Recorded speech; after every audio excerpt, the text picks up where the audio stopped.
नमस्कार। मैं डॉक्टर पूनम आज आप लोग के साथ डिस्कस करने जा रही हूँ कि मेरी क्लिनिक में करीब इधर 4-5 दिन से एक दो छोटे बच्चे आ रहे हैं, जैसे कि करीब 1 साल से 5 साल के बीच। बच्चा बहुत ही चंचल, कंसंट्रेशन एकदम लूज, खाने पीने में कोई किसी तरह का कोई इंटरेस्ट नहीं। इस तरह से हम देख रहे थे कि बच्चा बहुत ही मतलब चंचल था, एक्टिविटी थोड़ा सा हाइपर था। देखने से तो लग रहा था कि जैसे कुछ प्रॉब्लम है, मगर इस तरह के बच्चों को कोई प्रॉब्लम नहीं होता है। ये एक्चुअली पेट में कीड़े होने की वजह से, वार्म होने की वजह से इस तरह का एक्टिविटी बच्चों में पाया जाता है।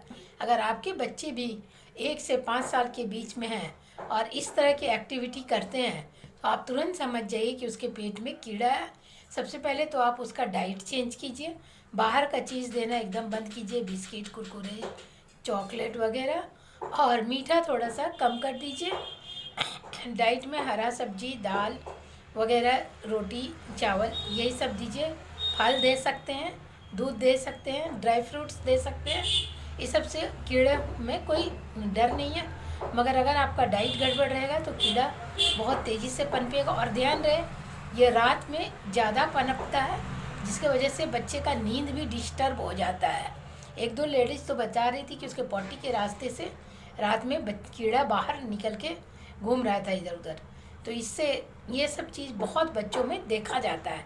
इसलिए अगर इस तरह का कोई भी एक्टिविटी आपके बच्चों में दिख रहा है तो आप पूरी तरह से चेक कीजिए कि बच्चे के पेट में कीड़ा है। और भी एक दो एक्टिविटी है, जैसे कि रात को दांत किटकिटाना, पॉटी के रास्ते में खुजली होना। अगर ऐसा कुछ भी होता है तो समझ जाइए कि बच्चे के पेट में कीड़ा है। इसका घबराने की कोई बात नहीं है, क्योंकि होम्योपैथ में इसका जड़ से इलाज है और सटीक इलाज है। करीब 2-3 महीने तक लगातार कुछ दवाइयाँ हैं, जैसे सीना 30, और भी बहुत कुछ दवाइयाँ हैं जिसको मिला करके देना पड़ता है, और बच्चा तो पूरी तरह से पूर्ण रूपेण स्वस्थ हो जाता है। अगर ऐसा कुछ भी बात है तो आप घबराइए मत, आप हमसे मिल सकते हैं।